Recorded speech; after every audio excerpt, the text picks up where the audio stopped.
Onto your butts. Right there to our immediate left, we have all the folks gathering at the annual Saxon concert. You've got people who really are into the occult and into Satan. They're propagating Satan, and I think it's a devastating thing. Calms me down. What's your favorite total metal video? Zuckerberg and Gates and Buffett, amateurs get fucking suck it, fuck their wives, drink their blood. Come on, Jeff, get up! Who'd win in a wrestling match, Lemmy or God? Lemmy. God. Wrong, dickhead. Trick question. Lemmy is God. Such a fine line between stupid and clever. And we're gonna be at the Wilson Theater tonight with Slayer. You're gonna be there too, right? Oh!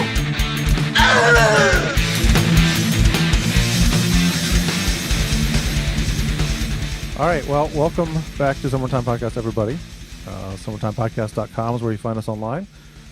You do all of our goodies there, the Facebooks, the Twitters, the Instagrams, all that good stuff. So we're back. We're talking more 91.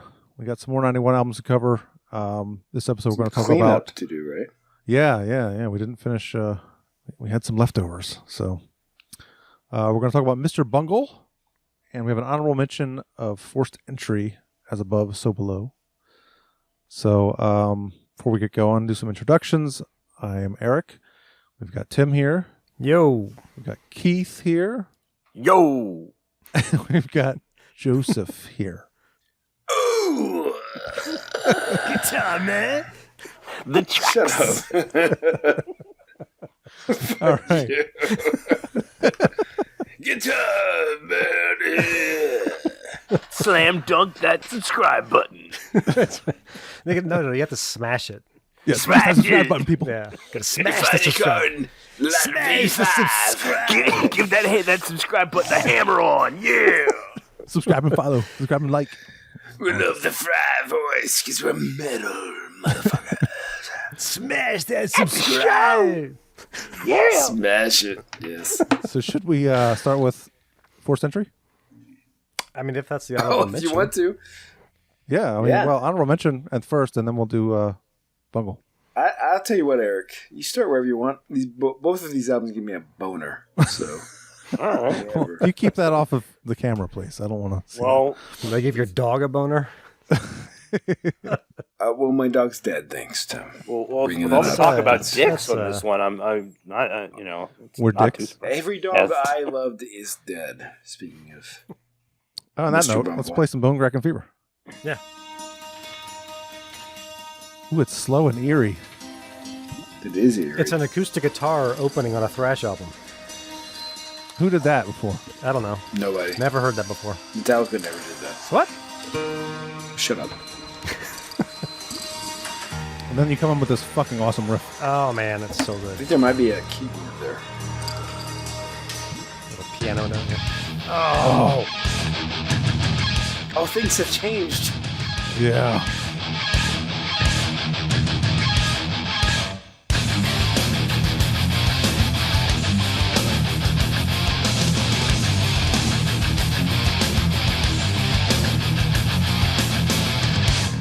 I gotta play up to this part at least. Like it's really fast. Oh, So good. yeah.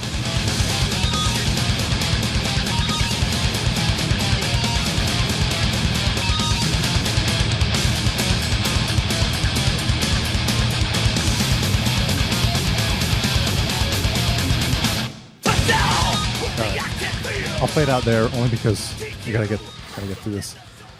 So this band is Tony Benjamin's on vocals and bass, Brad Hull on guitar and vocals, a couple lead vocals on track 4 actually. Colin Matson on drums. That's it, 3-piece. 3-piece. And this Very was efficient. produced We like that, by- right? Yeah. We may have. There was another band who was a 3-piece who didn't go anywhere. What? Produced by Tom Soares. He did a good job. Yeah, he did. Yeah, it sounds really good. Mm-hmm. I don't think that other band gets any play on podcasts or anything though. Well, I mean, well, yeah. So this, I mean, they make it heard on a podcast. We have discussed this band before. Yeah, we Yeah, we talked did. about We their have? first album. Yeah, we talked about Uncertain Future. I mean, we have. You were there, Keith. And we had a guest on that episode. I was we probably had, drinking heavily. Naveed was on that episode. Oh, that's right. Yeah, that's right. Yeah, and he'd never heard them, and he was like, "Oh, these guys are good." Yeah. Yeah, super underappreciated band. Oh yeah. I don't know why they didn't get the recognition or exposure. I don't know if it was management or. I think it came out a year too late. This album. Yeah, that's a good point. I think if this was out. This came out in 1990 or 89. I mean, the first album came out in 89, but this one, if they had done this in 1990, it would have been maybe a little bit better in terms of recognition and sales. This is better than Testament's album from 1990. Well, yeah, but yeah. This is better than Sacred Reich's album. This is better than a bunch of thrash So bands. a lot of times we'll go back to these albums, and it's like we usually know how we feel about them, right? And the first 4 songs are really good. Yeah. Yeah. And so sometimes the album you go back to and you're like, oh, it's not as good as I thought. This one for me was the opposite. It was like, this is way better than. And this is not. It's not even an album I didn't listen to a lot. I listened to it tons when I guess I was exposed to it. But fuck. My God, this is a fucking good album. I played the crap out of this album. Damn. I played it like over and over and over and over and over. God, I love this fucking album. I love it more now than I did even when I was a teenager, which is really weird. I feel like that's weird in this scenario, right? Definitely. Usually is. we that is overrate weird. things, and I was like, oh my God, these guys are fucking good. Yeah. Mm-hmm. Why wasn't this band bigger? I know. I don't get it. Like they definitely should have been. They're so good. I Too mean, late. for the other like they compare the other thrash bands equally. I mean, this album is It's just as good as better than many. Yeah, definitely. thrash albums. Definitely. It's better than Flotsam's album from 1990. It's better than Sacred Reich. It's better than Testaments. It's what did Overkill do? Not better than Overkill's. Not better than Horoscope. No. Not better than Horoscope. But it should have been right up there. Yeah. Like, just sick musicianship. I don't know. Yeah, it's God, technical, but they I know don't how even to know what pull they're back. doing on these riffs, like the ones Yeah, you I have just no played. idea. I know. Yeah, what the hell is that? What's going It's on? harmonics, but It's harmonics, but yeah. I don't know how to get there. Well, I rip these guys off a lot. I think writing songs for Instinct, these guys were definitely an influence. Oh yeah, and I was trying to do what they're doing, and I wasn't. I mean, it was okay. But like the opening riff to "You Change Everything" is pretty much a direct rip off of "Bone Crackin' Fever." So, well, we tuned down. They didn't. yeah, that's true. We were heavier. Yeah, we were better than them. Yeah, right. Yeah, but to your point, Tim, I mean, there's a lot of awesome stuff going on, and it's not like super fancy, but there are some kind of, technical time change stuff going on. Oh, yeah. But it fits the song perfectly. Like it's not, it's not overdone. Right. I think they suffered from their location a little. Yeah, Seattle guys, yeah. Because they were not grunge. Right, yeah, that's a good point, too. No, they're definitely not grunge. No, this is a metal band in Seattle in '91, which... There was them in, what? Queensryche. Metal Church? Metal Church, yeah. Yeah. There's a band called Bitter End, I think, was out there. Yeah, they had a kind of a tougher scene to go with, especially 1991. Yeah, this came out I think it came out in the summer of '91, which is like... What did Mike O'Mara call our podcast? A snowball shot into the sun? Yeah. That's what this album was. Yeah. Unfortunately, because it's one of my favorite albums from '91, easily. It's in my top 10. It's... God, it's good. It is... I mean... It's so fucking... the musicianship on this is so fucking great. Yeah. Oh, God. And I appreciate it more now than I did even back when I used to listen to it all the time. Even the song, we'll just say there's 2 songs that are stand out. Yeah, they're stupid. douchey, like what you would think is like not party good. time. Yeah. But they're weird dicks. Listen to the music on them. It's fucking good. Yeah, the music's good. The lyrics are dumb. Yeah. And as I got as I'm older now and looking back on them, I'm like, well, you know what? I've kind of been that dude. You were a dick. Like they're not like. It's not like they're talking about raping people. They're just no. Like we're loudmouth people, and or how we spent our summer vacation was like. Yeah, what's one of the lines? We drank the beer bong too long. Like, yeah, because as metal guys, you didn't want to like throw that out there because that was more associated with like glam rock, right? It was super like, cliche, yeah. Yeah. So it was kind of like cheesy. You kind of didn't want to. You didn't want to have that out in front as a band, right? So they did it on those two songs, but there's 10 songs on the album. And, yeah, Keith's got. I know. Well, now we're like, who gives a fuck, right? But and I was texting you guys the other night when I was listening to this again, and I was like, fucking this I love you too, Joe. Just. What do you mean? Was I involved in that conversation? Yeah. Oh, all right. Yeah, that's on you. But sorry. Yeah, like the music is just tight. Like they're fucking locked in. Mm-hmm. It's insane. And nothing on this album there's no wasted notes on this album. Even Apathy, which is kind of the boring song on the album. Yeah, it's a little repetitive. Yeah. But there's just like some cool parts though. Yeah, there's definitely cool parts. Good riffs. Yeah. I like the fact that there's a song about a thunderstorm on this album. That's fucking cool. Yeah. That's awesome. Well, Keith's been quiet. I mean, Keith's thoughts. You guys are talking the hell out of this thing, and I mean exactly, and nothing really jumped out and slapped me in the face. It's a good album. It definitely didn't. I didn't hate it in any way, shape, or form. It's a good album. But nothing really kicked my ass. I didn't finish this and be like, fuck yeah, I gotta listen to it again. Just when like, you heard that was nice. The opening riff of Bone Crackin' Fever. I mean, it's cool. It's definitely cool, but it did. I mean, that's the whole thing. Now that I'm like sitting here with ear pods and my things, listening to it at the intro that we just played, that was like, hey, maybe I should have paid more attention. I mean, let's face it. I mean, it's not like I only listened to it once. I listened to it a number of times, and nothing really kind of hit me like it did just there with with it going right in my freaking eardrums.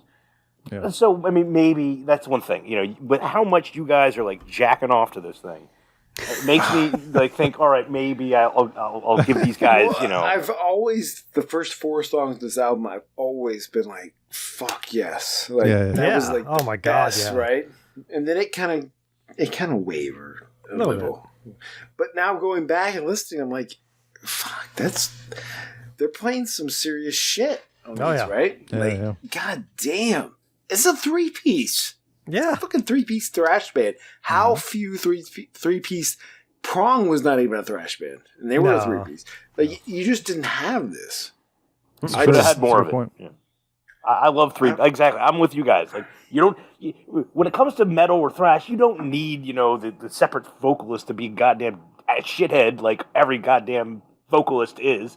You get one of your guitar player or bassist to do it. Never give a goddamn drummer a microphone. Never fucking give a goddamn drummer a microphone. But have one of those other guys that can actually do some shit real. Hey, the guy in Mastodon's pretty good. Yeah. Oh he yeah, gets the job done. But what do you think about the album cover? We haven't talked about that yet. Go with that. No, I mean, it's not a very good one. No.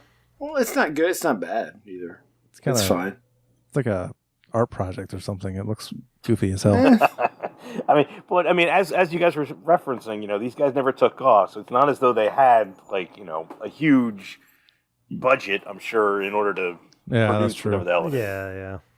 I would guess it's somebody they knew. Just didn't know. Probably. Yeah. But yeah, it's 2 hands. It's not. What was the other band that somebody shot recently? One of you shot a picture of an album cover that was absolute garbage. Oh yeah, that was No, that Mortal was Sin. me. Mortal Sin. That was Mortal Sin. Oh my god. Yeah. No, I mean, it's not this like one's that. fucking Michelangelo compared to that thing. The So. beefed up devil guy. Yeah. It is actually kind of Michelangelo. It's like what's that painting called? My penis. No, the creation of Adam. That's the one where the hands. They're almost touching. yeah. Yeah. Like they're Is Joe this one, peeing right no- now? What's going on over there? Hey, what is going on? That's just pour some Coca-Cola. Most Sounds like the Mr. folks. Bungle album. Yeah. Exactly. Yeah. That's why folks call it finger licking. That's why folks. Let's pour some Coke Zero into my cup. That's all. It did sound like pee. You're right. It did not Not pee. getting in the over cup. this damn thing. Okay, fine. Play some of Thunderhead. Well, hold on. Before I do that, if we're gonna start getting to the tracks, Oh yeah. Whoa, the tracks. there you go. Thank you. Is there crushing bass? There is. Actually, it is. Yeah. There is. Yeah. This album has some crushing bass. How about some bone cracking bits? Who mixed the album? Who makes it? Who mixed? Who mixed? Oh, who mixed it? Oh. I'm looking.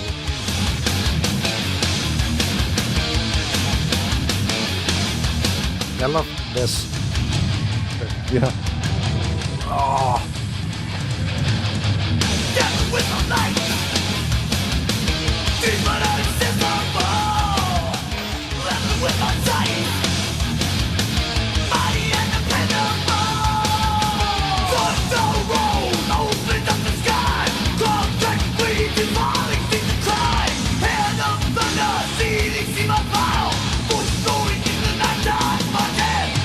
Oh, this part's so awesome. That riff. Oh, that drum beat. Yeah. Oh, I'm doomed. That's an awesome lyric. so awesome. There's a part God, it's so good. that I rip. I have a note that I say I ripped this off. I don't remember what I'm going to say. Oh yeah. The middle of Coffin Nail is like. Oh. Yeah. I mean, This it's, album sounds so good. I know. yeah. I can't see who mixed it. I know who mastered it, but I can't see who mixed it. Howie Weinberg Weinberg. mastered it. Here's another awesome riff.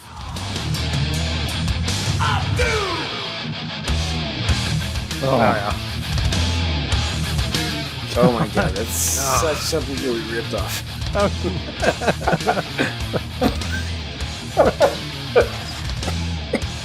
Yeah. Oh, it's Is it negative? I think it's negative. Yeah. Yeah. Yeah. That's I it. mean, we did it better, but that was pretty good. Yeah. Oh boy. Yeah. This is the which riffs did Eric rip off episode. Yeah.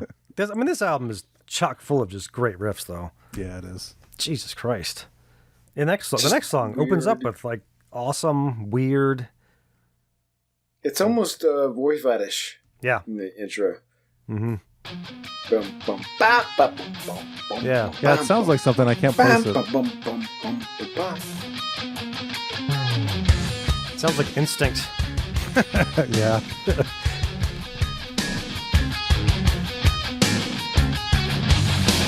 They had a video for this too, which was just like live footage, right? I don't remember that. They had a video for the next song. They had a video for this too, though. Oh, okay. That It's riff. the first time I Oh. saw them in the video. God.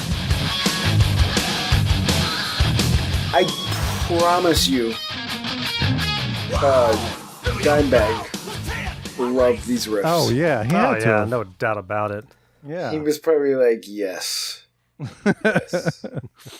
Yeah, definitely. Because He had to have. he loved the weird harmonics. Oh yeah. We might have actually. So we were at the Bayou, and they threw these things out, these little cassette samplers. I never opened this, but they were playing Bone Crackin' Fever at the Bayou on the big PA, and we were like, "What is this?" And we're like, "This is fucking awesome!" And then they like threw these out, like you're listening to Forced Entry, and we're like, and it might have been a Pantera show at the Bayou in like late '90 or early '91. Yeah, so I don't know. It was definitely at the Bayou. I mean, he had to have heard him. I'm sure he did. Yeah, he had to have. This is the slower song. Yeah. That's so cool right there. There's definitely an acoustic guitar in there somewhere. This feels like the most Seattle thing they do. Yeah. I could see this. This isn't a whole lot different than I was gonna say Alice in Chains. Well, Lane Staley was in this video for like 2 seconds. Oh, really? Yeah, I can see that. Like.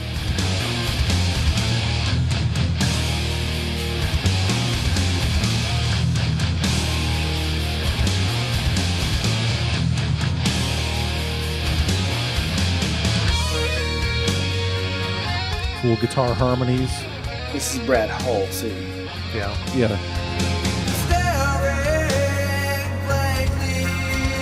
He sounds very Jerry Cantrell. He kind of looks like it too. Yeah.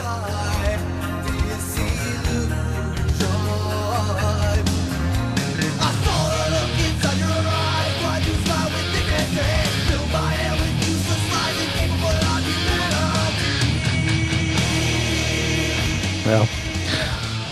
It's a damn good song too. That's a really good. Getting rejected by a girl. Yeah, that's right. Probably, yeah. The solo in that whole solo section is brilliant. Mm-hmm. God.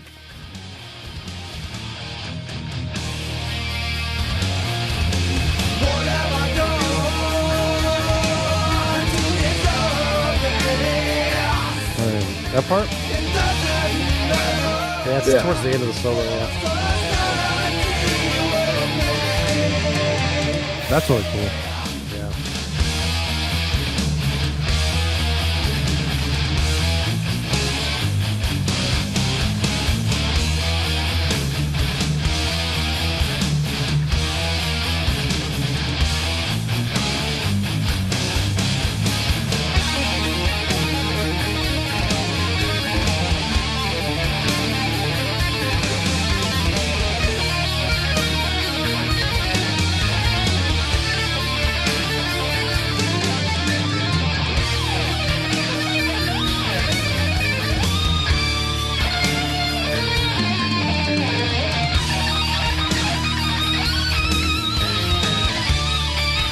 This part.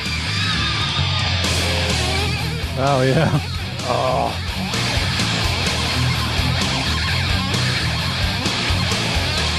Yeah, that is awesome.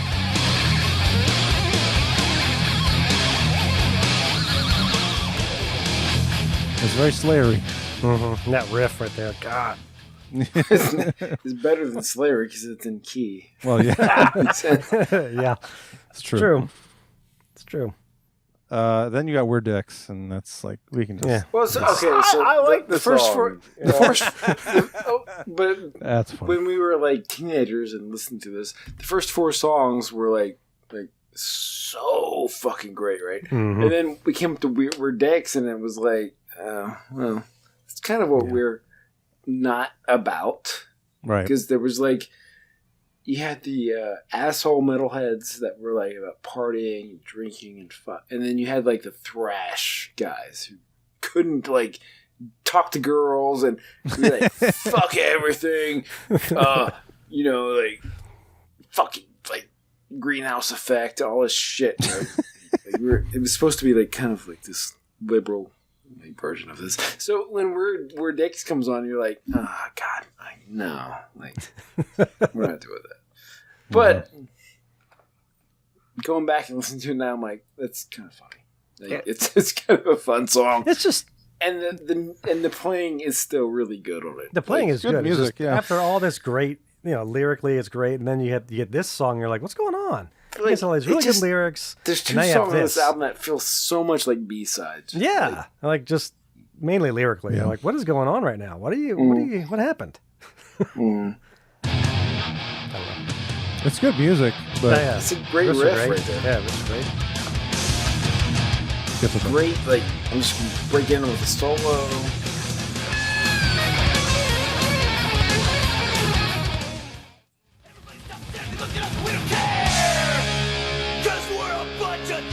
But like if Guar had done this song, he'd be like, "That's awesome." You know? That's true. Yeah. I know it makes you pissed. We're a bunch of dicks. It'd be more like, I've got a big dick. Yeah, it would be.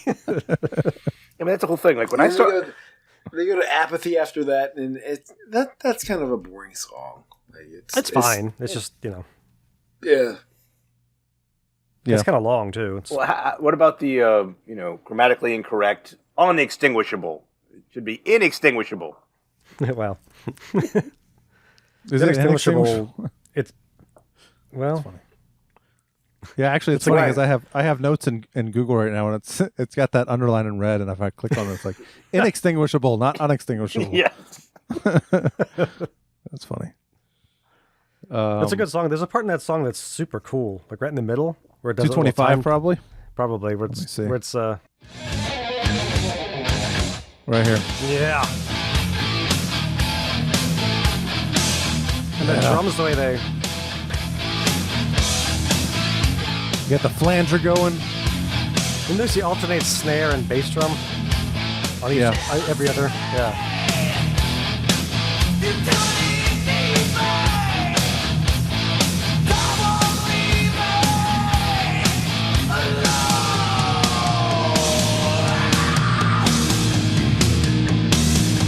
Oh.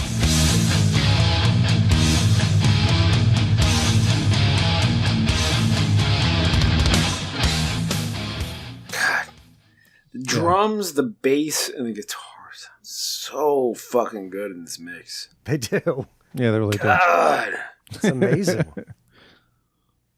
It's interesting that the producer's some dude we've never even heard of before. I know. And I don't know. We can't figure out who mixed it, so I don't know. It doesn't say. It's weird. Yeah. Engineered by, but not mixed. Production assistant. Yeah, I mean the first half of this album, first side of this album, I guess you could call it, is much better than the second side because like As of Yesterday's next, and that's another one that's pretty good. I think Apathy was the start of the second side, right? Yeah. As of Yesterday, I love that. That's a song I always liked as well. Yeah. But yeah, it's just that and the next one. I mean, I don't know. They're just good thrash fucking songs. Well, One Becomes Two is, I love that song. Yeah, that's a really good song. The chorus is great. Yeah. And there's a scream in this song that's fucking awesome. Yeah, I know what you're talking about.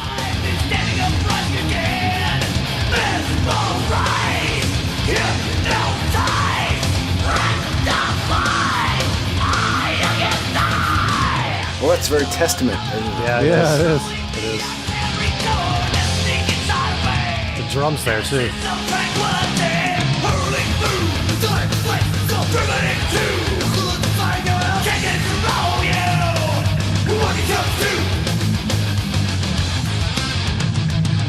God.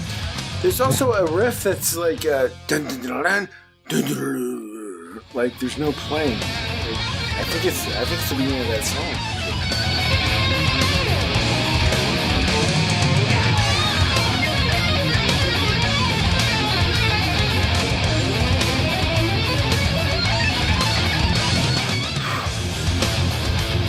Fuck, that's good.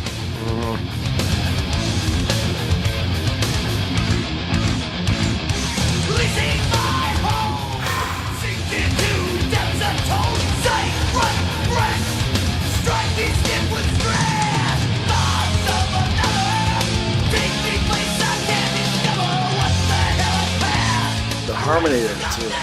Yeah.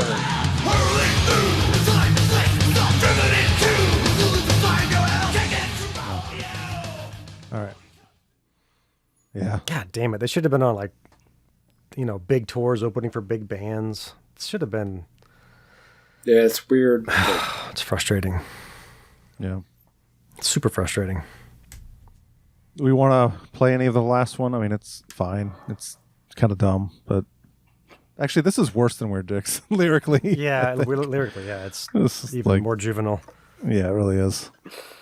I'm we curious spent our to summer vacation. Yeah, I'd be curious to hear what they think of this song now. Yeah, didn't age well. Is this the one with the beer bong? Yeah, something about girls over there with big tits and yeah, it's stupid. Yeah, it's not fit the genre. No. Should have been a B-side or something. Absolutely. But the playing is really good again. Yeah.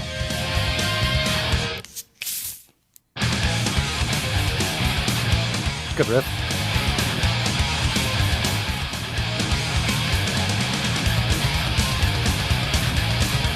Fast forward a little bit. Pretty cool. Jack Daniels goes out fine. A lot smoother than any wine. Hey, baby with the big old tits. Never fails, never for my kid. Get fucked up. Get fucked up. Get fucked up. Yeah, it's dumb. Suck the pipe you through my nose. Yeah, whatever. Yeah. It's a throwaway song. Yeah. Yeah. It should have been an 8-track album. Yep. Well, this is our honorable mention, so we should grade this Let's thing and move move on. on to Bungle. But we should say, if you like thrash and you haven't heard this, Yeah. Oh my definitely. God! Absolutely, go find this, buy it, enjoy it. Definitely. So grades, I think we know for the most part what we're giving. oh, grades. God damn, shit. We're doing grades that now, makes or do it you want to do serious. grades later? I don't know. Let's go ahead and do grades for this one right now. You can grade that one. A, Yeah, A. not A plus, because there's some songs that are. yeah. I'm gonna give it a B lose, plus. B plus. Yeah. Yeah. And that it would have been lower, but going back and Yeah, I was going to say B minus. It's just it's definitely solid. I definitely enjoyed it. It just didn't smack me in the face. It didn't crush my bones. Like I think if you had heard this, the first 4 songs that, god damn, they're fucking good. yeah, the first side of the album, aside from Weird Dicks, is amazing. Those first 4. Yeah, definitely. Jeez. All right, Bungle, let's get into it. Who? Yeah, Mr. Bungle. Well, guess whose birthday it is today? Never heard of him. Who? Mine? It's mine. Mike Patton. Oh, is it Mike Patton's birthday? Nice. Exactly. No shit. Wow. That's awesome. Cheers. How about that? That's awesome. That's why we waited till 2022 to do this one. I get Yeah, it now. sure. Makes Yeah, so 'cause much he didn't sense. have a birthday in 2021. Right. He just skipped a year. All right, well, let's play a little of this. I got to fast forward for 30 seconds in the beginning because Yeah. that tries. Yeah.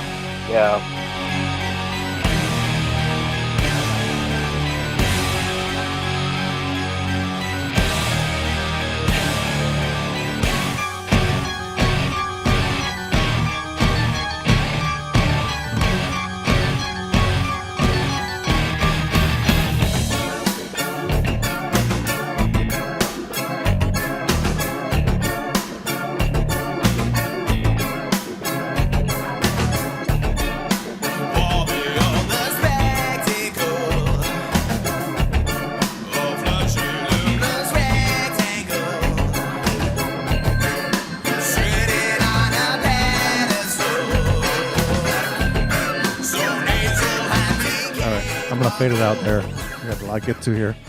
Okay. Mr. Bungle is Mike. Let's start with that. Mike Patton on vocals, of course. And I'm sorry. Vocals, keyboards, production credited as Vlad Drak on the album, I guess. I don't know. Okay. Danny Heifetz on drums, and let's see, you've got Trace Sprounce. Is that how you say his name? I think so. Guitar, keyboards. He also played guitar on King for the Day, Fool for a Lifetime by Faith No More, in case you didn't know. I didn't know. Just that song? No, the album. Okay. He was the guitar player on that album. Oh, that's a really good album. Yeah, it is. Trevor Dunn on bass, Clinton McKinnon on saxophone, I'm sorry, tenor saxophone, and Theo, just Theo, on alto saxophone, baritone saxophone, and production apparently. Usually, it's not a problem to differentiate the level of saxophone. Metal album. I mean, well, yeah, true. Well, I mean, is this a metal album? That's something we don't talk about. It's not a metal album. No, not really. No, I mean, there's metal elements, but yeah. Oh, exactly. I mean, there's also, I mean, there's freaking like soul in this thing. I mean, there's also circus music. The list of additional musicians on the album, it goes on for a while. Yeah, I know, it does. Yeah, and then it's produced by John Zorn. So I don't know who that is. Which is the father of the ex-coach of the Redskins. No, it's really. No, I made that up. It's like, it was Jim Zorn. Yeah, Jim Zorn. Yeah. He was not good. No. Most of the football team's coaches haven't been. So. Well, not since Gibbs. So. Yeah. Which version of Gibbs? I think they've had one coach that's won all their Super Bowls, and I think his name was Gibbs. So Zorn was not a good name. No. All right. So this is their best album, in my opinion. Yeah. It is. Yeah. It is one of my favorite albums of all time. Is it really? Wow. Really? Holy shit. What? Yes. What? No? Is this a surprise to you? Yes. Yes. This is not something that I put on very often. I fucking love this album. I love this album too. But I love it too, but like, it's not every day I'm like, I got to listen to some Mr. Bungle. But when well, no, I'm not saying I pull it out constantly, but oh my God, when it's like time to listen to Mr. Bungle, like, oh my God, like, this is like, boom. Well, Joe. Start to finish, like, oh my God, everything is so good on this. Do you pull it out when you pull it out? You mean my wiener? Well, I mean, we're talking about the girls of porn here, so you know. No, this is like it has start to finish some, like so fucking like. It has some moments of like I need to fast forward a little bit here. Oh yeah, that's my one gripe with the album. No. Okay, I picked up. I had this album on. I had this. No. I had this album on. Go ahead, Keith. I'm sorry. I had my. Wait, let me talk. Go ahead, Keith. I had this album on when I was picking my kids up from Catholic school today. Oh my God! Oh no! I paused it. I can't beat this. That's pretty good. Yeah. Was Cheers, my friends. No, we did. Stub-a-dub, maybe. Stub-a-dub, yes. Yes. Oh God. Oh no. Oh, man. Well, all the lyrics, and that's one of my notes. The lyrics on this album are fucking weird. Okay. They weren't climbing in the car while this was on. I was in line to pick them up while it was playing, and once I was close enough, I put on American Sinner. Shut her down, Earl. yeah. Shut her down. I changed it. What choice did you have, Earl? None. Well, let's see here. I'm in the A's. I'll just American Sinner. Right. Yeah. Well, yeah, like you were saying, Tim, though, there's so many moments on this album that are just like, why did you put that? Like, redundant. Okay, I get it. Yeah. And then there's like one time where it's just like all of a sudden it pretty much stops and there's like a minute and a half of like nothing, right? Nothing. Yeah. You got someone walking in the woods or something. Yeah. Like, what is going on right now? Why did you put that on the album? That's true. I kept thinking of that. Remember when But it Metallica? got so much worse in the future. Well, yeah, it did. Oh yeah. Remember when Lars was introducing, or Black Sabbath were being inducted into the Hall of Fame, and he goes, "Are they taking the piss?" Remember that? Yeah. That's what I kept thinking of when I listened to this album. I think they are. I think they did that on purpose. Just to fuck I know with they people. are. Yeah, they are. They're being complete assholes half the time, and it's all What, like who? Mr. Bungle, the band. They're like, we're just gonna fuck with you because we can, because we're that good. Yeah. Oh, I just kept thinking of that line. That's another thing about this guy. I mean, let's face it. Mike Patton was doing this before he got hired into Faith No More. Yeah, that's how he got. That's how I got the Faith No More gig. Yeah. Yeah, I mean, the latest Mr. Bungle album, the Raging Wrath of the Easter Bunny demo, is songs they wrote in 1986. Yeah. That were on a demo, and they went back in 2020, I guess it was. 2020, yeah. And re-recorded it and released it as. I mean, that should tell you. With Scott Ian. With Scott Ian and Dave Lombardo. Yeah. But Yeah, I mean, just to piggyback on what you're saying about them taking the piss, I remember seeing them in 1995, and they were supporting the Disco Volante album, which that album, if you think this album is weird, Yeah, that's a weird album. that's like they doubled down. They were like, "Oh, just listen to this," and they didn't play anything off of this album except for the first song, quote unquote, or tripled, or whatever you want to call it. Yeah. But people in the crowd were like yelling, chanting for song, like "Play Girls of Porn," "Play My Ass Is on Fire," and they were. And at one point, the guitar player spit on somebody because he wouldn't shut up. Wow. Did who opened that show? Melt Banana, who were fucking awful. One of the worst bands I've ever heard in my life. Yeah, that was at Black Cat in DC. All right. Yeah, because I saw these guys, and I can swear I know Joe, but not Joe. Your brother John, Joe was at that show with me. I saw him at the 930 Club, and I could swear. Yeah, but okay. What the hell is the name of that damn band? Dillinger Escape Plan. Oh, opened. Oh, yeah, wow. Well, he sings he does vocals on one of their albums. Dylan. Yeah. But this was, I believe, in 1998. So. Oh my gosh. Okay. Wow. Wow. Yeah. One way or another, as we were talking. So the album cover, we didn't talk about that yet. Yeah. Yeah. Well, let's talk about the band name. Mr. Bungle comes from some character that was on a after school program. I didn't fucking, of course, write any of the notes down regarding Well, that. they play some of the. That's Well, some of there's- some of the. Yeah, album, some right? of that on this. It's exactly. on Wiki. There's some film strips tip shit. Is it a film strip? I guess.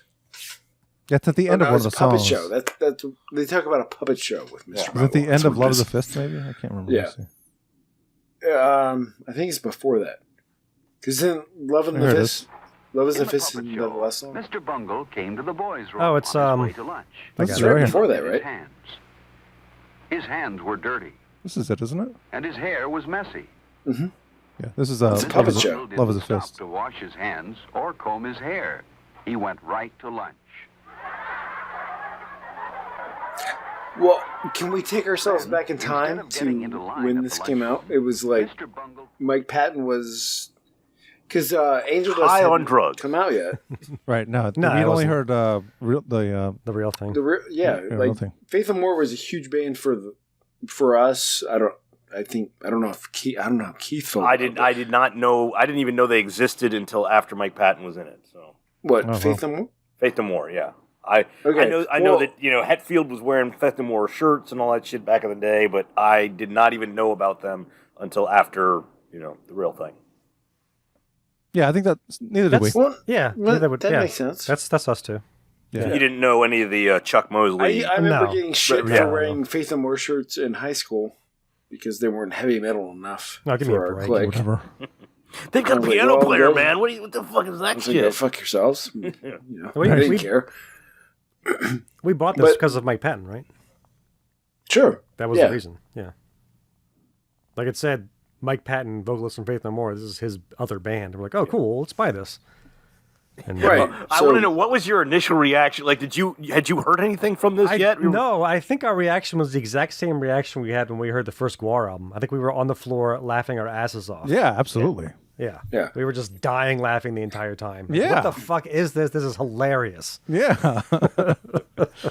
and music's not like we were saying earlier. It's not metal. It's just the No, music. The music is hilarious. Like Yeah. Yeah. music, It is. not just vocally and lyrically, but musical moments in this album crack me up. It's like, Yeah. what is going on there? Yeah. Well, I was laughing the the whole time. musicianship in general on this album is It's insane. ridiculous. Yeah, Yeah. it's It's crazy. ridiculous. I think maybe Keith and I, maybe all of you will get it in on like the bass playing on this fucking album is Oh, yeah. insane. Yeah. Like, oh my Goon? Jesus fucking Christ. Like or was it Dead Goon? Dead Goon. But- yeah. Dead Goon, yeah. Dead Goon, yeah. like I don't know. I have no idea how he's doing that. Yeah, I wish I don't have as many time marks, No, there's at so the many keyboards things. and yeah, but I mean, exactly. There are so many parts in this. Where It's just- I mean, the song it stops being. I mean, it should have been 3 different songs, but no, it's all in one track, and it's like you go from like death metal into freaking circus music, and it ends with like a lullaby. It's like, you know, yeah. Like I can just say like if there's like all time albums that people need to hear in their life that of genres I like or like not necessarily metal, but like or rock or anything like if you just love music and rock, like this is an album that you just have to just hear. I think I get where you're going there. You think like this is so weird and so good. Maybe you're gonna really love this. There's a chance that you're gonna be like, I don't know what they're doing, but this is like such a good, like weird, eclectic, fucking well done album. I'm just like, everyone needs to know about this. I agree with you to an extent, Joe, but I mean, this is one of those albums that I believe, yes, I would love to play it for everyone, but even half the people that I'm going to be like, dude, you need to hear this, they're going to stare back at me and think that, I need to be put in jail for some various crime, because there's no way in hell that any conscious, sane person is going to be like, listen to this and have any. Yeah, exactly. I mean, but this album is just so. It's such an album. Like, the one we thing talk about albums so much. This is like such a fucking album. Like you've never heard this before. There's no way you could pull one track off of this and be like, this is the one you need to hear. No, this is an album that you need to throw in, hit the goddamn play button. Even for that minute and a half in track 6 that it's just who knows what the hell they're doing. It seems to be like it's silence. You need to listen from the beginning to the end, and you shouldn't stop because you need to kind of digest it all. Yes, there is probability that most people are not going to get what the fuck's going on, because I don't even think some of the musicians that are playing on this understood what the hell was going on. Probably not. What do I do here? I don't know. Whatever you want to do. Something. Yeah. But it's the musicianship is so good, and like it's such a fucking weird thing. Like I don't know. You're right. Most people are not gonna like this. Most folks. Yeah, most folks. Most folks. It's so good. There's so much going on that a lot of times you don't even notice. No. It's not even metal. It's not even metal. I mean, that's the one thing. I really feel that this is very much, and I know you guys all hate the genre, but this is very much just like if you took it's industrial. No, industrial. This is very similar to industrial, I don't think we hate where there is, well, one way or another, there is so much going on here. But the thing about this, unlike industrial pulls like sound clips and kind of effects and really heavy metal behind it. This is using like some kind of like weird synthesizer effect that you got at Kmart, for like $5, and using that as like kind of like the base of your melody. It's like what the shit that they grabbed to like begin the structure of these songs. I mean, when you mentioned jazz. In jazz, it's all about phrasing. You have your phrase, and then in improv, you can just start going off from that. Well, these guys just take a phrase, go off from it, and then just blow it up. Like literally nuke the damn thing. Start playing something in a completely different genre, and then nuke that thing. I mean, it's like mass slaughter. It's a mass slaughter of like music that turns into like, I mean, I can't really kind of come up with words that can explain, because this isn't a metal album. We've all flat out said that. You can't describe this. It's brilliant in its musicianship. It's brilliant in kind of its structure, but it's unexplainable. There's no way in hell you could like really describe. When I think about like, who am I going to play this for? I'm sure my brother has listened to some of this before, but like I don't even know of my like relatives. If I could like bring this to my cousin and be like, dude, man, you got to hear this shit, and be able to even tell him what to expect. This is you got to play it. Yeah, just listen to it. You can't explain it. Listen to it. Yeah. I mean. No, and listen to it more than once, because you're not going to get it the first time. No. Well, let's start playing some more of this stuff. I think we got it the first time. Yeah. Like Squeeze Me Macaroni. We're Whoa, the tracks. Let's do the tracks on this because we can do them quickly. We should. Yeah. Well, do we want to start with quote unquote, or like? Yeah, I mean, I've got 56. I've got 56 seconds in. The keyboards there are just. Is it Travolta or quote unquote? Well, There was it was originally but- titled Travolta. Yeah, Travolta. Changed to quote unquote in later releases, I think, is what I read. They didn't want to get Already sued by John Travolta. esoteric and cool. Like You said 56. Yeah. Well, we played this already.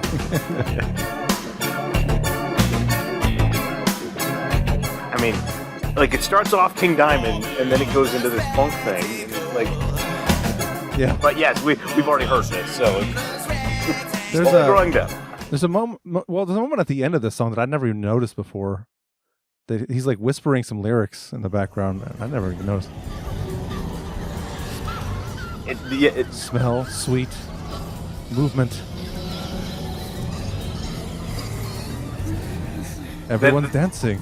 That is the one thing about this album is that, yes, every single goddamn time you listen to this, you might pick up on something that you never knew was there.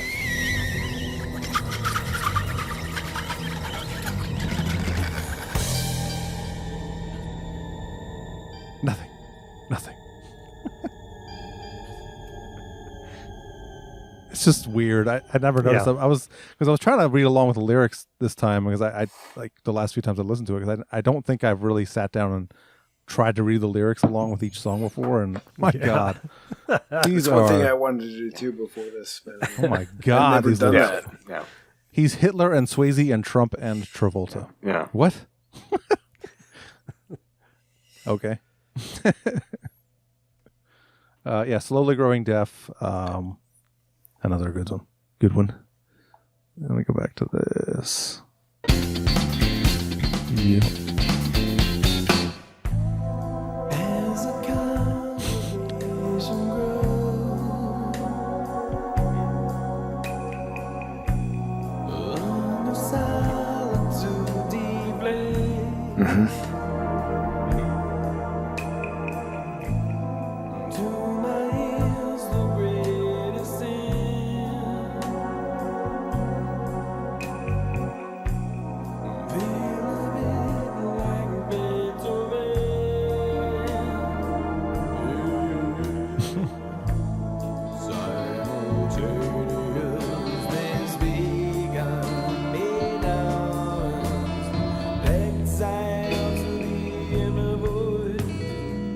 This is probably the most normal thing on the album. Yeah, probably. You get Give it metal. 10 seconds.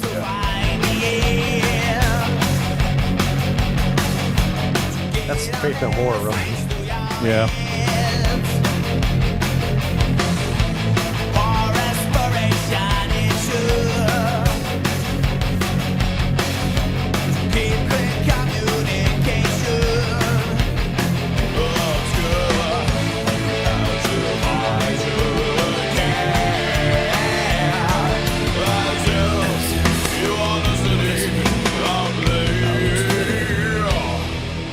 Okay.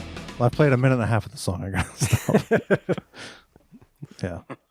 Call the And this PO is mark. Good stuff, right? This, of course, yeah. I mean, it's But- a good song. The next one Well, yeah. kind of gets things going a little bit more. That's where the album is like, yes, right? Well, this song ends with the whole, you know. Oh, is that the thing. poop thing? Yeah. So, That's right. Correct me if I'm wrong here, guys, but what I've heard secondhand from somebody who said they read. I about read. this. I heard this rumor too. Yeah. Okay, so apparently Mike Patton like ate nothing but bread and coffee for like a week or 2 weeks or something. Right? Am I in the right direction here? Yeah. Okay, so he ate coffee and bread for X amount of time, and he was just trying to hold in his shit until he got to this stage where they could be recorded, which they obviously put Colonel Sanders over top of this. But this is actually supposedly Mike Patton shitting after being constipated for like 2 weeks. Is that a fair? Yeah, I think that's what I heard. Okay. Okay, fine.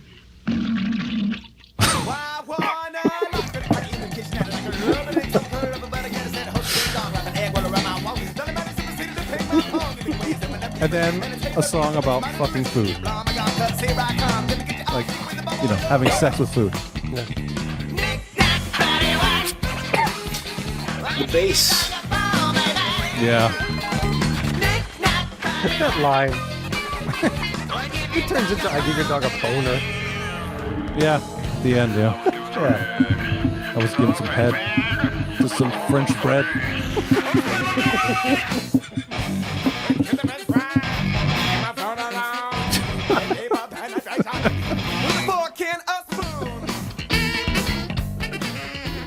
What did he say there?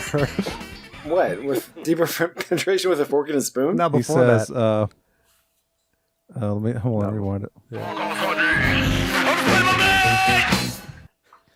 It was a 4-course orgy on the spread of my bed. Oh, I don't know. French kissing, French kissing French fries and my Fruit of the Looms.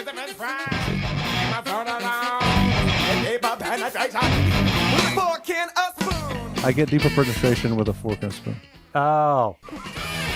I got yogurt meatloaf smeared all over my ass.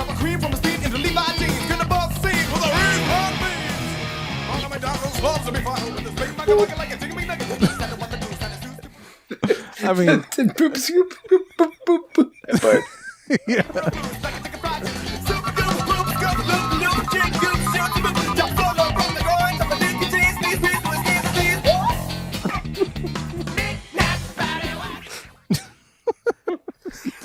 That's as good as anything Beethoven ever did. That made the cheese wheeze from the skis disease. Woo. Woo. I never looked at these lyrics. Yeah.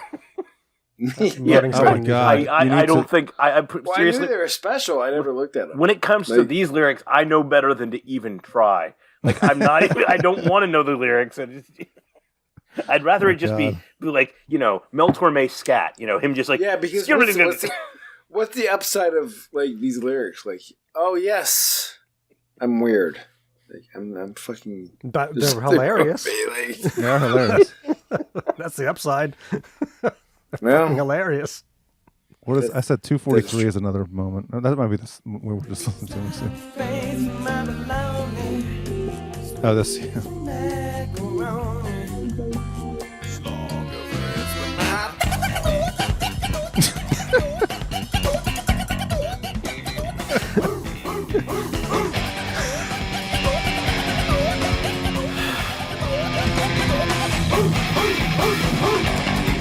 Yeah.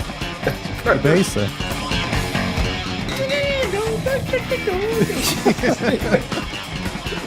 It's weird, man.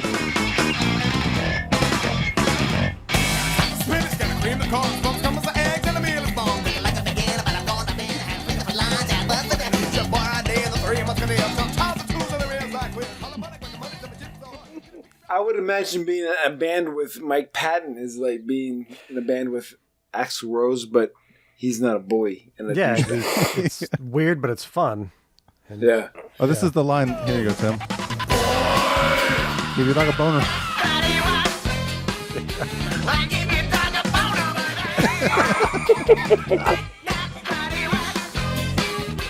And then this line, I always thought they were saying party, but we came to potty down your throat.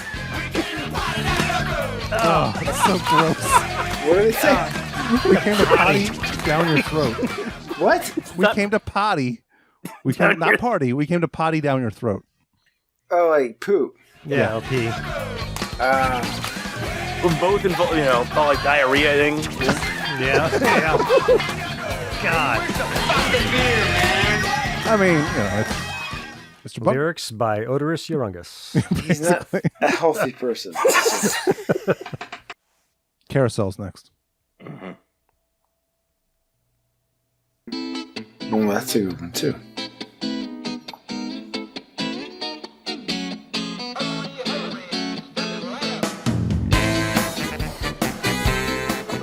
Lots of horns. Yeah.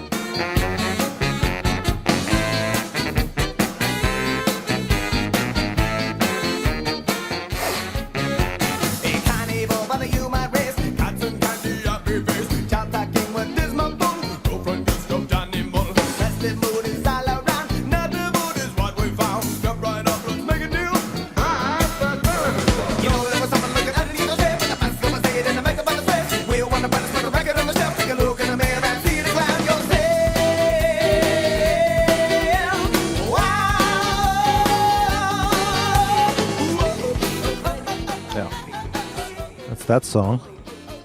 I did say there's another part in here that sounds like Faith No More. This one right here. That's very Faith No More.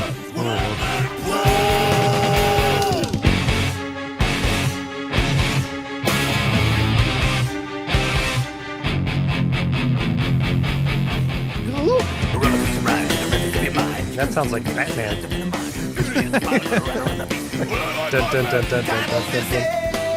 It does. That was on purpose. It sounds a lot like it. I mean, what in this band wasn't intentional? I mean, it might have been a little like, they start on a phrase and somebody starts, improving a bit, but I mean, Any other notes on this one before we move to Egg? Egg? God, Egg. 10-minute long song. Yeah. Well, is it? I mean, it's really like 8.5. 3 minutes is nothing. Yeah, that's true.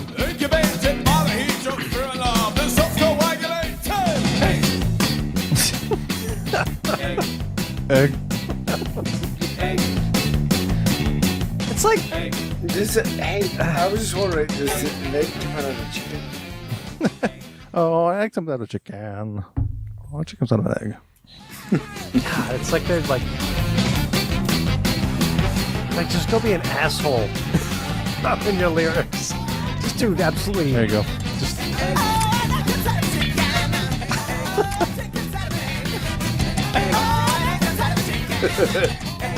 Oh, I like a chicken. Oh, a chicken.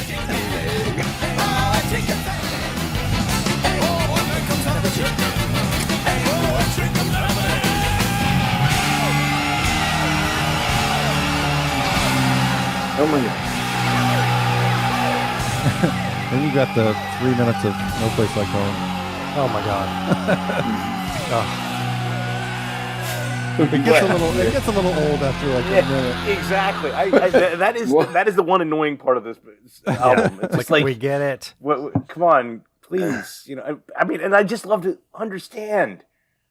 I mean, I'm scared of it. I'm scared to understand why. But I mean, why did you do that? Just because they can, because they're just being assholes. It's like a middle finger. They're taking the piss. Yeah, they're taking the piss. They're just like, fuck you, watch this. We're going to do this for 3 minutes. Are they taking the piss? They're just literally doing nothing right now. Yeah. Here we go. And then after that, it's literally 3 minutes of this noise. Just like, why did you do that? Just to be an asshole. I guess so. I mean, no, but no. Could you say just to be an asshole or just to be artistic? No, they're being assholes. For sure. They're like, watch this. You said it's something about scared you, Keith, and that reminded me of the Mike Portnoy. You guys know who Mike Portnoy is? Yeah. He was in Dream Theater, or he was a drummer. Yeah, he was a drummer. Yeah. He said that he named it as one of his top 10 favorite albums of all time. First of all, and he said it actually scared the shit out of me the first time I heard it. He said I literally I'd never heard anything that twisted and evil and joyful. It's just the most bizarre hour I'd ever spent listening to music. Wow. What, this? Yeah. The album. The album. Yeah. We weren't. It didn't scare us. We thought it was hilarious. I mean, Maybe he's younger than us. I don't know. He might be, actually. Ooh. Scary. Ooh, scary. Very scary. I mean, Oh, this this does song sound has like the the- music that would be like kind of the background to a satanic sacrifice. Yeah. I would absolutely. I mean, seriously, if I'm like somebody's getting sacrificed to Satan, like, you know what? Yeah. This is probably the album that's getting played. I mean, That's true. yeah. That's true. I guess it depends on your mindset. This song has the Altered Beast sound too. Does it? There it is. Rise from your grave. Oh, that's right. Altered Beast. That's right. That's how the game started. Yeah. You know, Eric. Rise from your grave. That's it. That's it. Oh. Oh.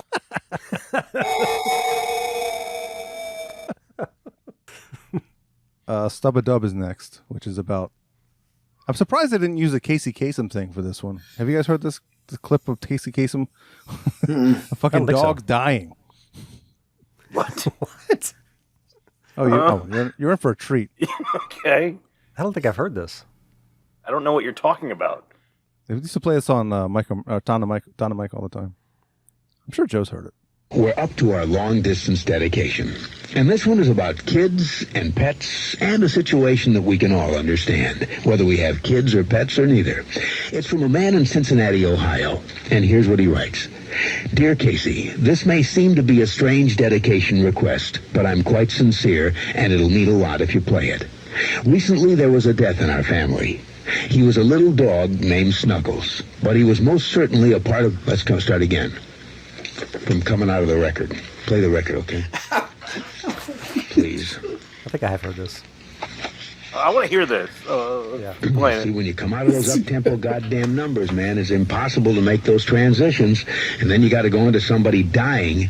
You know, they do this to me all the time. I don't know what the hell they do it for, but goddamn it, if we can't come out of a slow record, I don't understand it. Is Don on the phone? Okay, I want a goddamn concerted effort to come out of a record that isn't a fucking up-tempo record every time I do a goddamn death dedication.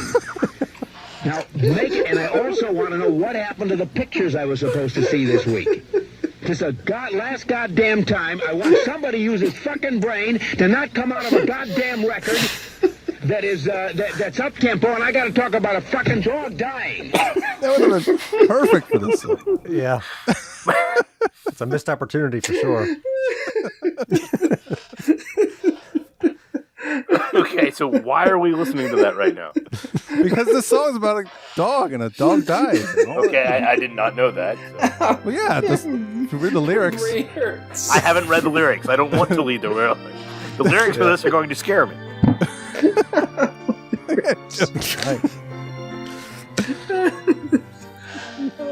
It's fucking ponderous, man. Fucking ponderous, man. We called you puppy. Now you're one of us. We call you family.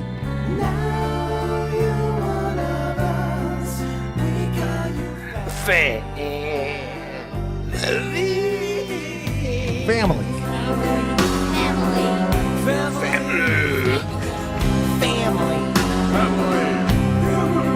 He doesn't think it's a family.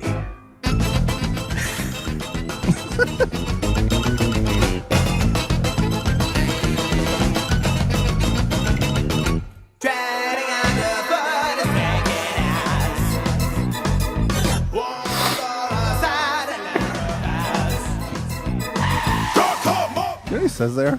Glaucoma? Yeah. Glaucoma. Yeah, this song is weird. You know, it's Mr. Bungle, of course. It's Mr. Bungle. Is that the song where he says, you knew all along, God damn it? No, God that's damn it. Love. That's Love is a Fist. Oh, that's right. My ass is on fire. Yeah, let's move to that one. That's fine. Oh, that beginning. I don't know what he says there, but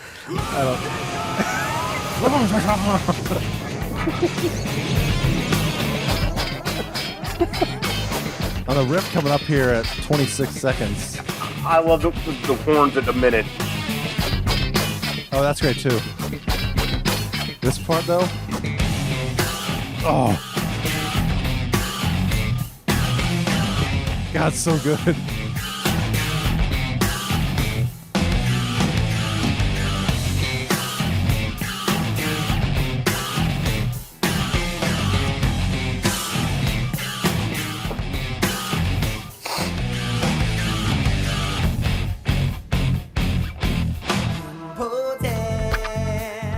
That's evidence.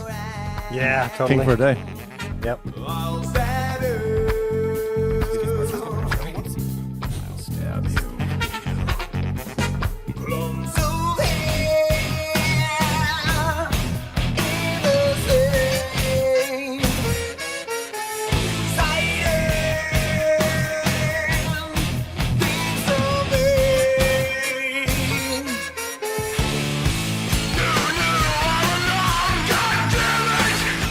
There you go.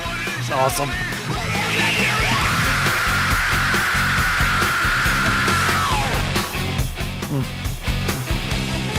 Yeah, that's great.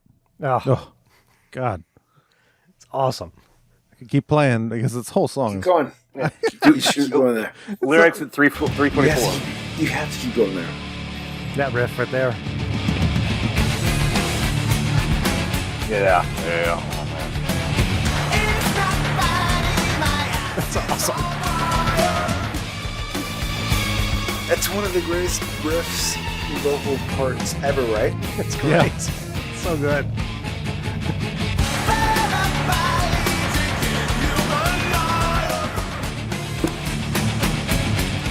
Never knew what he was saying there. Second best thing ever, right? Paraplegic inhuman liar.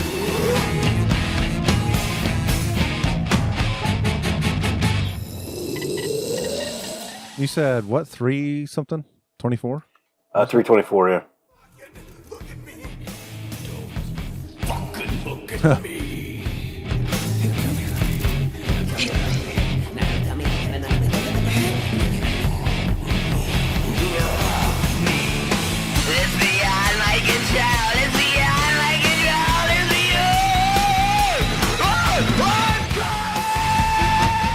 I'm killing Joe right now. Sorry. No. He's enjoying every bit of it. It wasn't you. All right.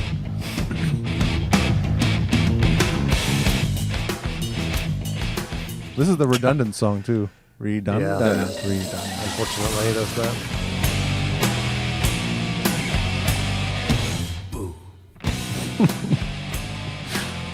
Yeah.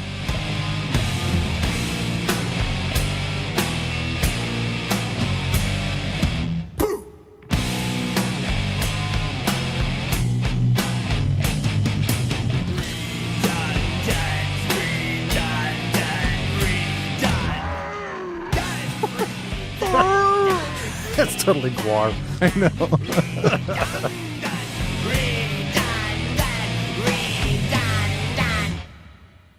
So is that? Let me see. Does it go on for 2 minutes? Jesus Christ. Oh, I'm sure.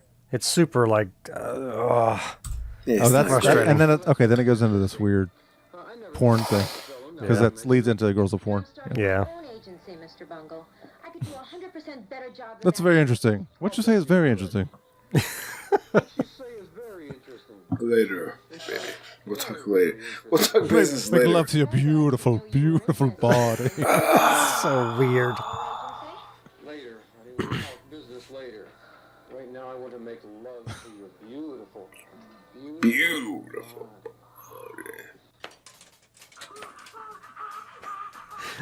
It's black and huge. Totally Black and Huge. 100%. It's like Black and Huge Part 2. Yep. What he says at the beginning, like, Jesus Christ. Oh, you pus-sucking motherfucker. Oh, I know. Tell me my chance to $1,000,000 fighter various dude.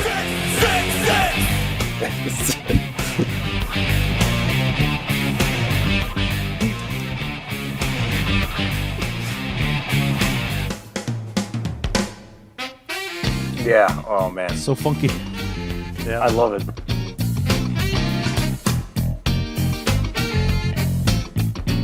Everybody loves the bass on this, right? Oh, yeah. Oh, yeah. It's great.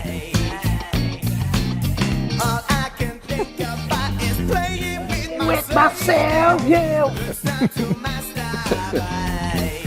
God, the lyrics, I mean... Nobody said that in the song ever. Right? Prince, maybe. Just straight up, it's time to masturbate. No, that, on the nose. Let the jism fly. Yeah, exactly. Eric, didn't you say you were listening to this song with your son in the car? No, that wasn't me. That was somebody else on this podcast. Was You're the only other one with a son on this podcast. This song was playing when I picked my kids up today, but I could swear you mentioned that you were listening to the Girls of Porn with your son, and he was digging this album. I don't think so. Oh no. Okay, my oldest, my youngest son now, who is, let me clarify, he is 18 years old now. He was listening to this album like last year. So yes, it was last year. It was he discovered this band last year. But yeah, I haven't listened to this song with him. But why not? It'd be a little awkward. Father-son moment. How about that song "Girls of Porn"? Isaac, yeah, it's great, right? It's great. I love the lyrical content. Oh boy. Yeah. What's your favorite line? Let the jism fly? Yeah. My hand gets tired and my dick gets sore. Patton really likes to write about masturbating, doesn't he? Because he does. In '92, he writes a song called "Jizzlobber," which is also that's true. That's the one thing I've heard about him. What he liked doing, face it, rock stars have the women throwing themselves out there. Well, he would not indulge. He would pull a kind of a Louis C.K. and just oh wow. And, I mean, they were happy about it. It wasn't a matter of like, hey, surprise, Yeah. Sure. He was like, they were like, hey, let's do something, and he was like, okay, just sit there, and he'd do that, and they'd be like, oh, okay, he'd be like, see ya. Wow. Okay. So that's just a rumor I heard, and it was about. I've heard that too. Yeah. Well, people have their kinks. That's his kink. So. If I mean, let's face it, we're talking about Mike Patton. If this guy that's if that's as far as it gets, I'm surprised. I mean, you figure this guy is. Well, he's taken time off right now from touring for mental health issues. So, it's.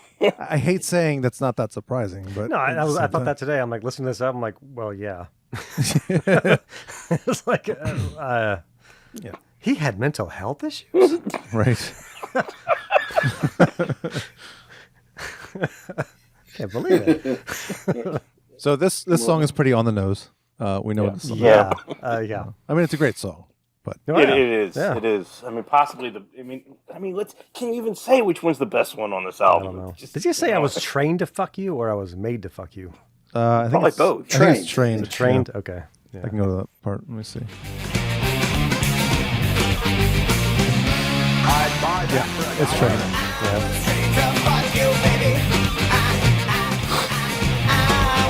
Because he was, spending all of his time masturbating to porn. Yeah. So he's had his training now. I get it. Love is a Fist is the next song. The heaviest song on the album, right? Yeah. 101. Okay.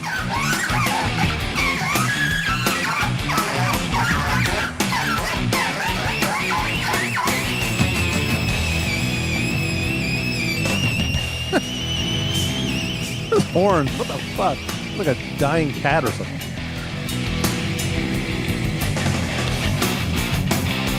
Love is a fist! Love is a fist! Love is a fist!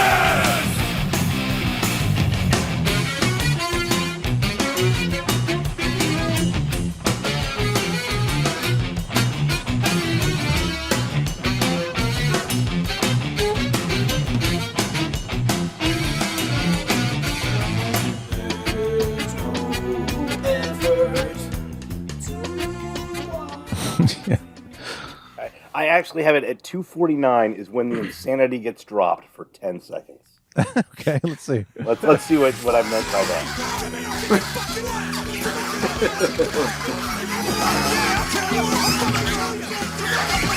Yeah? That's pretty much right. Yeah.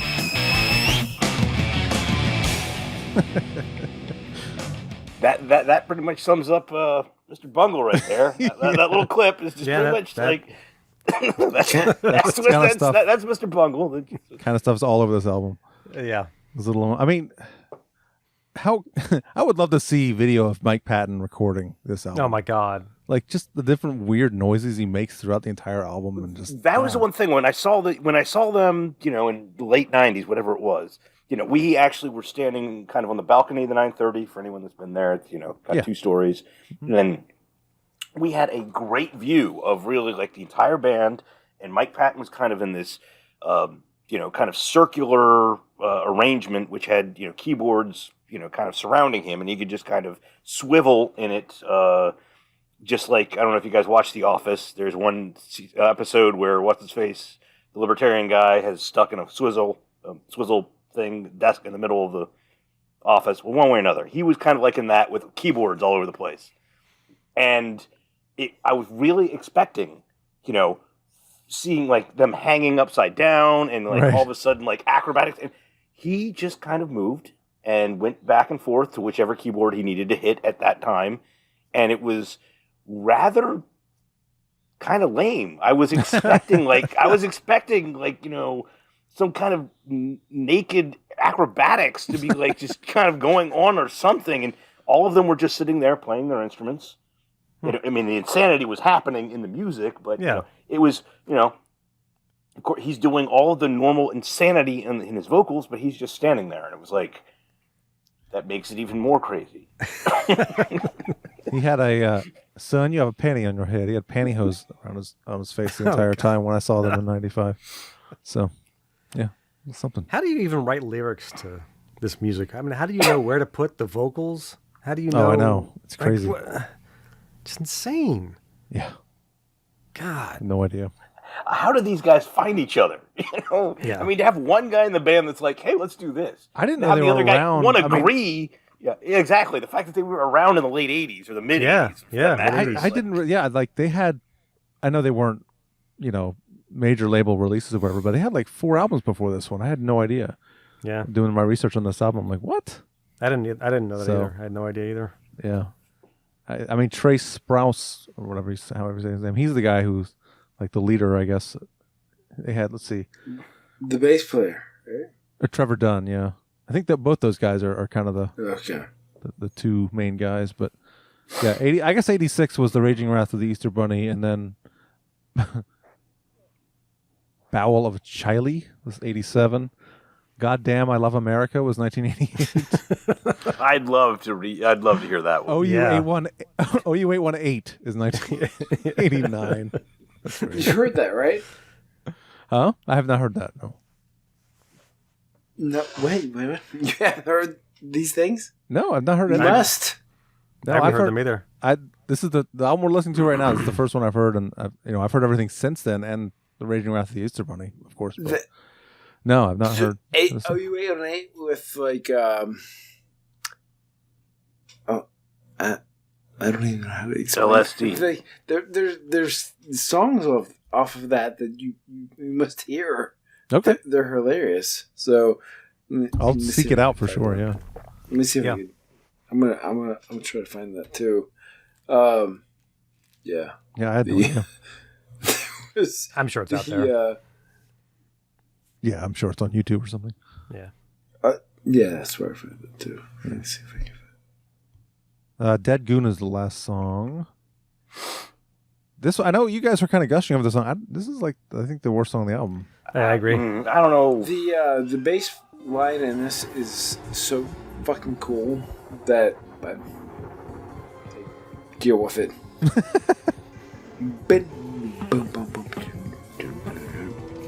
Like, I have no idea what he's doing there. It's fucking awesome.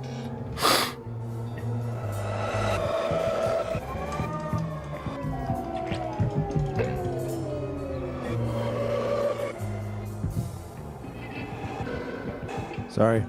I gotta fast forward this. I don't know what's going on. Yeah. No, that's fine.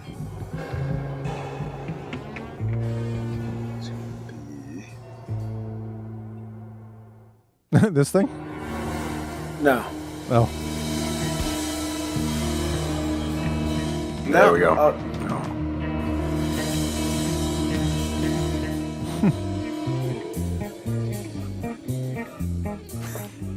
I mean, this is great, but Later in the song. Oh, at this part. Oh, right? yeah. Yeah. Okay.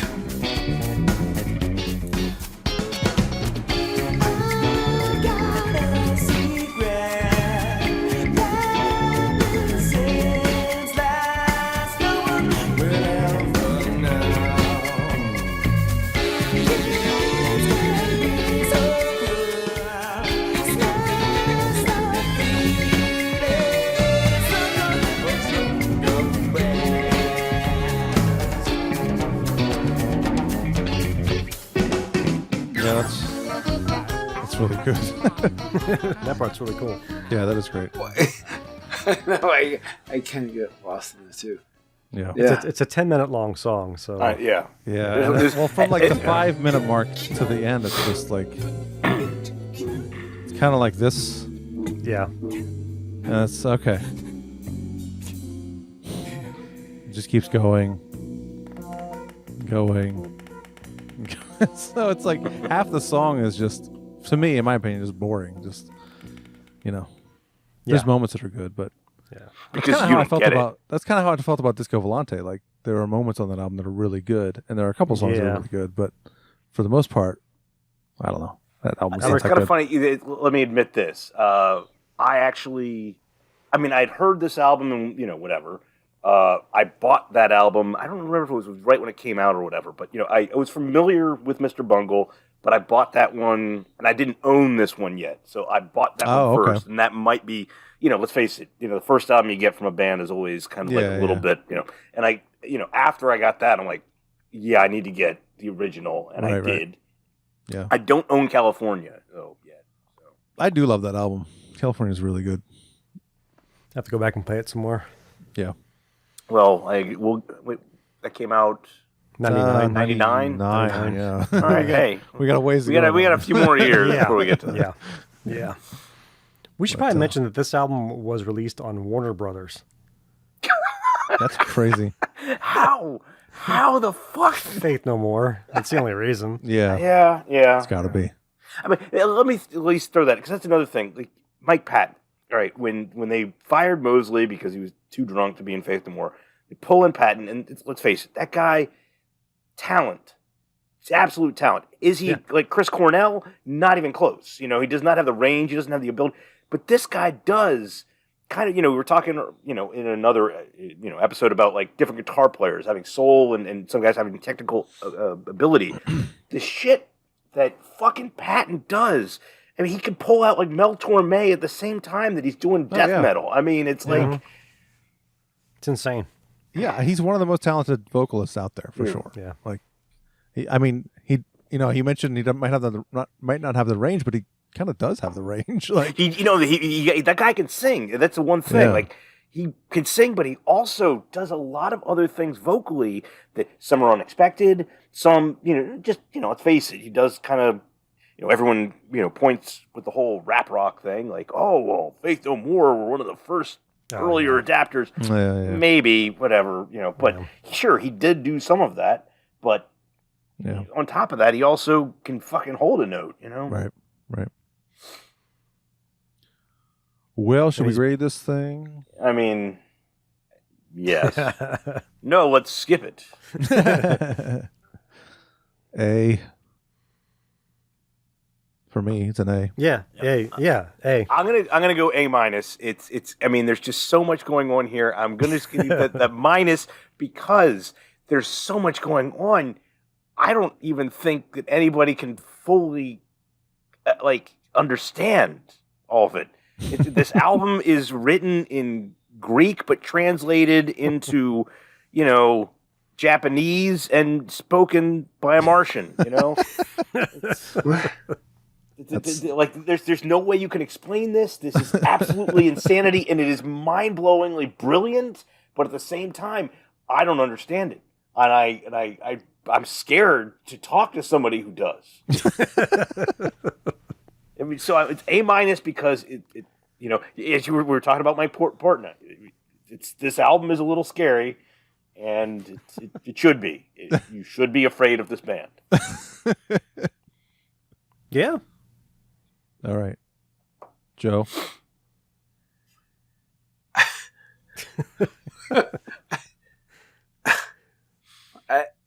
It's a B plus.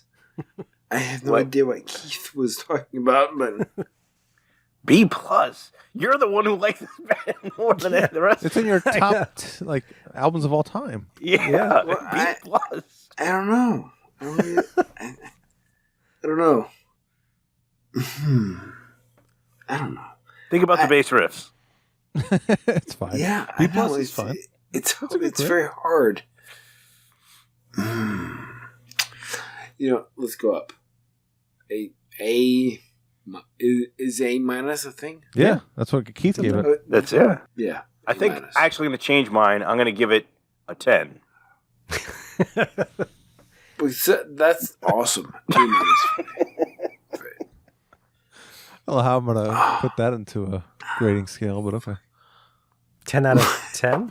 No, it's a 10 on a letter grading scale. That's an A. It's exactly. This is Mr. Bungle, so it's a 10 on a letter grading scale. I see. I that makes understand sense. Now it makes sense. I get it.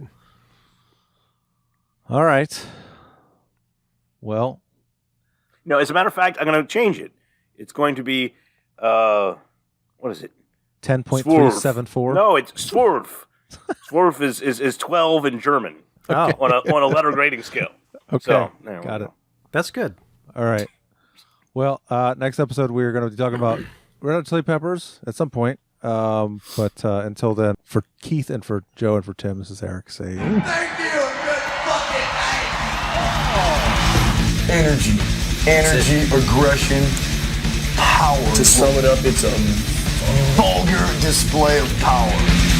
Heavy metal speaks to the anger and despair of teenagers today, the same way that the blues used to speak to the despair and anger in the South. Cutting it up big time. They are miserable slaves of Satan. Some cunts recording this.